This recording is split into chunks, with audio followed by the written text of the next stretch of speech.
I must have been 6 or 7 when I lived in Lebanon. The country was ravaged by war at the time, and murders were common and frequent. I remember a particularly vicious era when the bombings rarely stopped.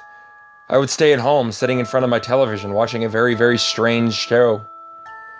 It was a kid's show that lasted about 30 minutes and contained strange and sinister images. To this day, I believe it was a thinly veiled attempt on the part of the media to use scare tactics to keep kids in their place. Because the moral of every episode revolved around very uptight ideologies. Stuff like, bad kids stay up late, bad kids have their hands under the covers when they sleep, and bad kids steal food from the fridge at night. It was very weird, and in Arabic to top it off. I didn't understand much of it, but for the most part the images were very graphic and comprehensive. The thing that stuck with me the most, however, was the closing scene. It remained much the same in every episode. The camera would just zoom in on an old rusted closed door. As I got closer to the door, strange and sometimes even agonizing screams would become more audible. It was extremely frightening, especially for children's programming. Then a text would appear on the screen in Arabic reading, "That's where bad kids go."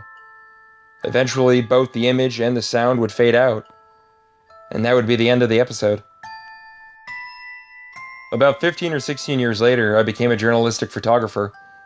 That show had been in my mind all my life, popping in and out of my thoughts sporadically.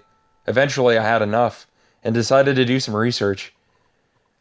I finally managed to uncover the location of the studio where much of the channel's programming had been recorded. Upon further research and eventual traveling on site, I found out it was now desolate and had been abandoned after the big war ended. I entered the building with my camera. It was burnt out from the inside.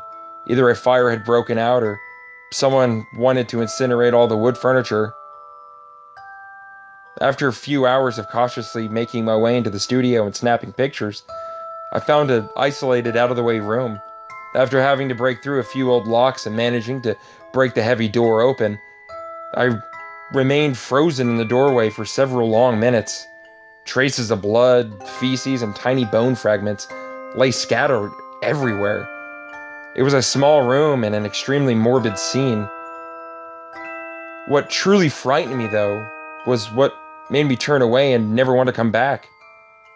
Was the bolted, caged microphone hanging from the ceiling in the middle of the room.